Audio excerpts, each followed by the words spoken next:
Good evening. Following the heavy backlash he received for a comment made last week, Deputy Mayor of Montego Bay, Councillor Richard Vernon, today clarified his statement in an exclusive interview with Mello TV News. As highlighted in this report by Truston Grizzle, Mr. Vernon apologized for using the word cowards but insisted that his message remains the same. With backlash pouring in over his recent comments concerning Jamaicans who seek opportunities overseas at the cost of developing their homeland, Montego Bay's Deputy Mayor Richard Vernon has sought to clarify that he was not referring to the members of Jamaica's diaspora who continue to contribute to the nation's growth. In an exclusive interview with Mello TV News today, Mr. Vernon highlighted that the information being circulated is far from the message he made. It is very unfortunate because that message that is out there is not my message. I was, in fact, shocked, very much appalled when I saw what was out there, because my message was a message of nationalism and had nothing to do with persons in the diaspora per se. Or that was not my line of conversation. Nothing to do with persons who have gone to seek greener pastures. Nothing to do with being unpatriotic. None of those words were emitted from me while I made that presentation at the event.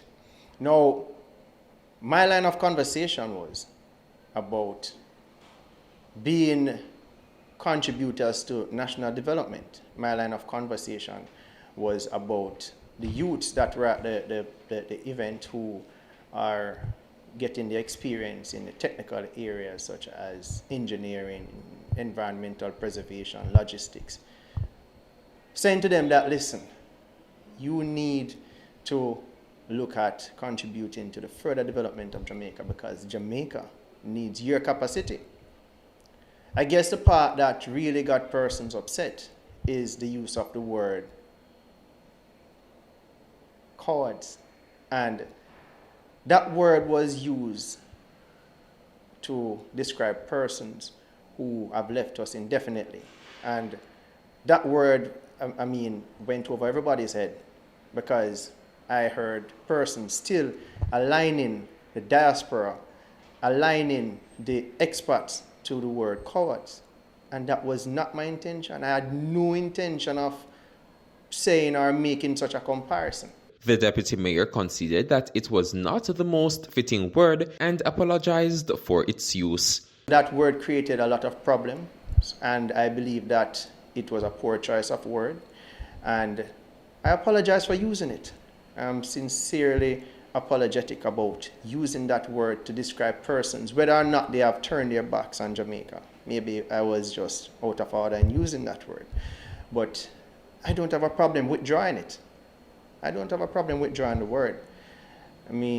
Persons are free to do what they want, and I have great respect for persons who work in the diaspora. And if you may, on my mother's side, my uncles and aunts, they all live in America.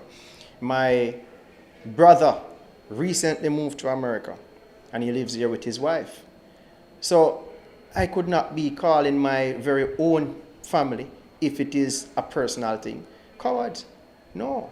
I use the word to describe persons who turn their backs on Jamaica, who did not want to contribute to the further development of the country, yet still criticize us for not having proper health system in place, criticize us for crime, criticize us for a lot of things that we have been struggling with for the longest time, and we are trying as a nation to fix them. And the government has put things in place to fix these things.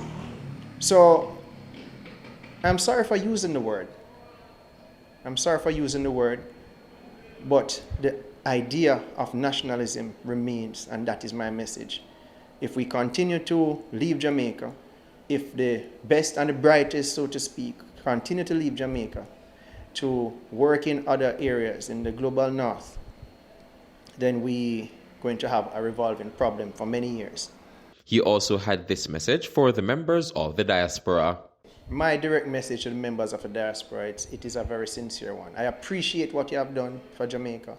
I appreciate the health missions that you have carried out, the education missions that you have carried out, the business investments in the country, the connections that you continue to make for some of our talented youngsters through sports, football, track and field, you name them.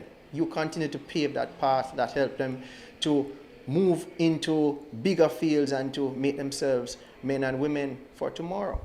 So I appreciate what has been done. And of course, the basic economics 101 question that everybody should know, and I don't feel that persons who have criticized what I have said don't know that I know that remittances play a big role in the country. How can I not know that? Come on.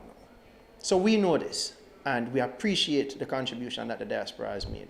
And my intention at any point in time was not to create any problems regarding the contribution of the diaspora, not to criticize what they have done for Jamaica, because at the initial stage, my conversation was not directed at persons who continue to develop this country, whether you're in Jamaica or in the diaspora, at no point in time. And my opinion at that stage was one that I felt needed to be raised. It was not a policy position of the government, right?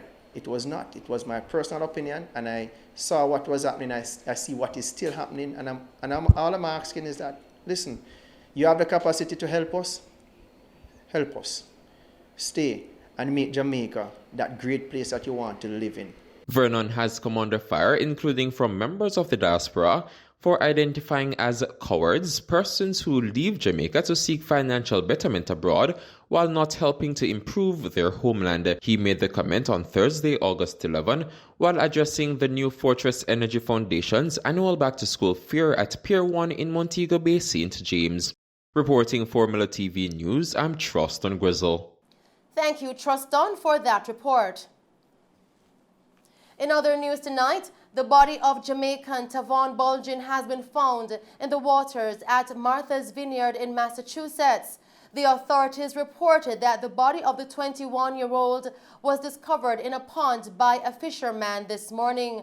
A search was ongoing for Tavon since Sunday. Tavon, his 26-year-old brother Tavares, and others had jumped from a popular bridge in the community. The brothers reportedly got into difficulties while in the water. The body of Tavares was found on Monday. The brothers were in Martha's Vineyard on summer jobs. A cause of death is yet to be released. Now, there has been an outpouring of support locally and in the Martha's Vineyard community for the Bulgin brothers and their family in Palmer's Cross, Clarendon, and Mello TV will bring you further updates on this story as information becomes available. In other news tonight, the shooting of a teenaged boy on Tuesday has sparked a probe by the St. Andrew South Police to ascertain whether the killing was a reprisal for the murder of reggae singer Tabby Diamond. The deceased 16-year-old Janio Ellis was walking home after playing video games nearby when explosions were heard at 10:20 p.m. The teen was reportedly shot more than a dozen times. Janio's Seaward Drive family is now in mourning after he was waylaid and fatally shot mere meters from his gate. His grandmother, Merlene Green, recounted how a shaken relative woke her up from her sleep to tell her the terrible news. Green said she almost threw up when she first saw Janio's body. Janio, who was reportedly removed from the Norman Manley High School because of run-ins with a teacher, was to start classes at Excelsior Community College in September. Reports from the Olympic Gardens police are that 17 spent shell casings were recovered from the scene. Janio's family said he was shot 6 times in the head and shoulder. Meanwhile, a 26-year-old bus conductor was shot and injured sometime after 11 yesterday morning along Halfway Tree Road in St. Andrew, impacting traffic flow on the main thoroughfare for several hours. The condition of the bus conductor is not known at this time. The police indicated that the conductor was on a bus traveling along Halfway Tree Road when, upon reaching the vicinity of the National Baking Company, persons traveling in a Probox motor car approached the bus. The occupants opened fire, hitting the conductor. The police arrived on the scene quickly enough to pursue the Probox. Further to this, the driver of the vehicle took the police on a chase through several communities in the Maxfield Park Avenue area, but the driver was forced to stop on Ransford Avenue. The occupants fled the vehicle and escaped on foot. The Probox was seized by the police for forensic examination and collection of other evidence in order to successfully conclude the investigation. A motive has not yet been established for the shooting. Mello TV News will bring you more on this story in subsequent newscasts. Continuing with the news tonight, the St. Andrew Central Police have named Leighton Delahaye of James Hill District in Clarendon as a person of interest. Detectives believe Delahaye can assist them with their investigations into a case of murder. He is being urged to turn himself in to the Halfway Tree Police by 5 p.m. tomorrow, August 19. Anyone with information that can assist the police to locate Delahaye is being asked to contact the Halfway Tree Police at 876-926-2551, Police Emergency 119, or the nearest police station. Still tonight, the National Water Commission, NWC, is reporting that its Cambridge treatment plant in St. James is operating at 50% of its capacity due to mechanical challenges. Now, as a result, customers served by the facility, and especially those in elevated areas, will experience either low water pressure or periods without water. The areas likely to be impacted in St. James are Bickersteth, Seven Rivers, Richmond Hill, Shortwood, and Cambridge. The areas likely to be impacted in Westmoreland are Ducketts, Greenwich, Betheltown, and Argyll Mountain. The NWC is appealing for patience from affected customers. In other news tonight, some 32 students were awarded with supplies that will assist with their preparations for the upcoming school year at a ceremony held on the grounds of the St. James High School. The event was put on by the Janet Richards Foundation and sponsored by the United Way of Jamaica. President of the foundation, Miss Janet Richards, gave the details of the gifts handed to the students. Today I am doing two roles. I am representing the United Way of Jamaica, of which I'm a rep in the West. And today they are our major sponsor, who sponsor all these items for the children at St. James High. The gifts that were presented today were book vouchers, textbook vouchers, shoes vouchers, bags and school supplies, and tablets from Digicel Jamaica Limited. The Janet Richards Foundation was registered in 2019, in fact June 2019. However, I have been working as a philanthropist for many years.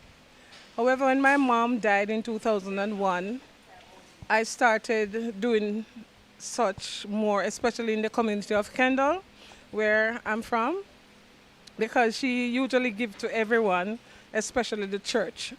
So I started doing many activities at the church, helping the children and the community of Kendall, of which I'm from. And then I started working, integrating in both Lucy and in Hanover and in Montego Bay and such. I have been doing many of these things for many years, so I said, why not get my thing registered, and such it is today, and working very well.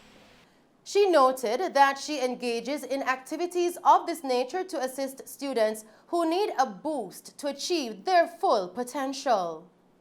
For me, it is a everyday thing now, because I've been doing this for most of my life.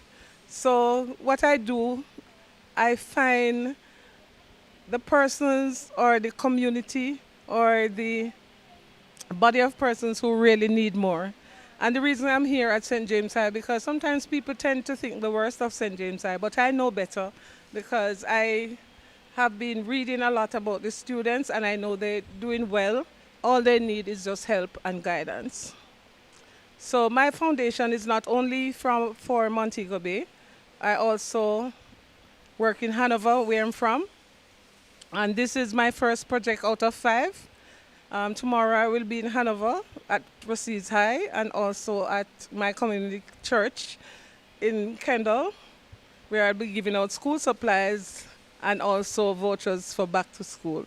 Then I return on Monday and I have 3 more communities to work to give out things in Montego Bay. I said to them, remember to give back. Never forget where you're from. There must be a child in need, so always find some ways and means to help someone.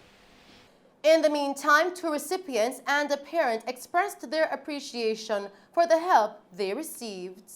I am very thankful for the gift I have given today. I thank the Lord. I thank Miss Janet Richards for the gift today. Thank you.